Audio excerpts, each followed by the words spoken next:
The only thing I knew about Hell's Paradise was that a group of people will go to an island and fight, and I had no idea the beast of a story that I was going to be delving into. I watched the first episode and I see a character who's about to get executed and can't die.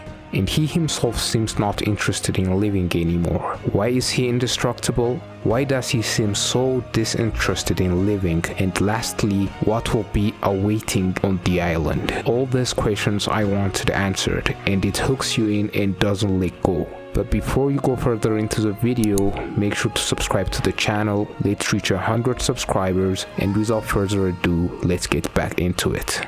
The main attraction in this show for me was Gabimaru. The story begins with him about to get beheaded, but the sword breaks when it makes contact with him. They try burning him on a stake, it doesn't work. Ripping him apart by tying him to bolts, it doesn't work. He appears as your typical edgy, overpowered protagonist. He's disinterested in life, flippant and sarcastic in the way he talks. But as the plot progresses, we come to understand him and his inner psyche. Gabimaru was born and bred to kill. His parents were killed by the village chief, and when recounting this to Yamada, his inspector, he tells her that he didn't feel anything when his parents died, but we could clearly see him shocked in the flashback when he was witnessing their death, giving us a hint, and take what Gabimaru is saying with a grain of salt. He also adds on that he doesn't possess any dreams since his only role is to kill whoever he is ordered to, and we also take this with a grain of salt because of the lie he told before. Gabimaru's village chief killed his parents for an unknown reason, and I wonder if this unknown reason will be relevant at some point in the story, but he took him in after slaughtering his entire family. Gabimaru then becomes the best ninja in his village, and during that time, what helped him survive was his strength, leading him to covet his strengths and making the backbone of his strengths his emptiness, making himself believe that if he is not empty, he can't be strong.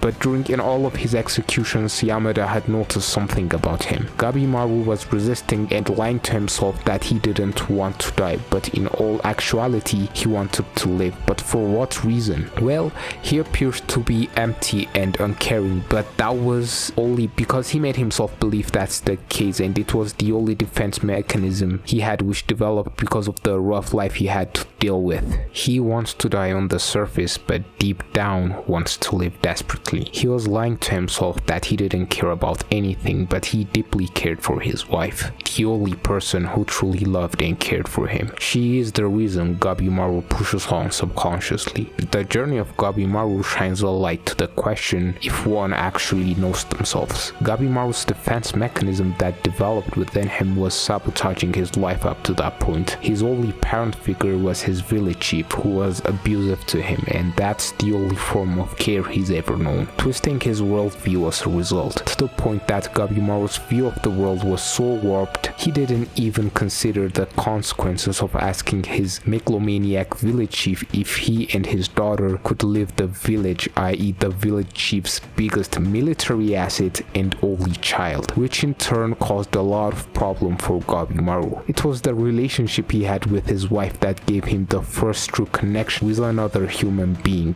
but the confession he made to his village chief robbed him of that and escalated the misery of his life, which made him view connections as a threat and leave himself empty to self-protect, and as a result made him lose sight of what was important to him, his wife. But that only lasted until the point his life was in actual threat, when it was revealed his inspector Sagiri was from the Yamada clan, a Ronin clan of highly skilled sword testers and executioners. And this is the scene where we observe that Gabimaru has an attachment to life, and Sagiri, having heard his story and analyzed him, tells him that he still loves his wife, and he recollects all the fond memories he had with his wife. But Gabimaru is now a criminal and has no hope of living a normal life. But Sagiri reveals to him it's possible to live a normal life, and pulls out an official pardon that dismisses his past crimes from the shogun, but he cannot get it unless he travels to the underworld, as in the legendary place known as Shinseikyo. This whole sequence of events was an absolute masterclass in fleshing out a character and their motivations, and makes you care for your main characters right from the outset, which many the anime and manga failed to do so in 50 chapters and episodes, and I just have to applaud Hell's Paradise for this and can't wait to sink my teeth into it more.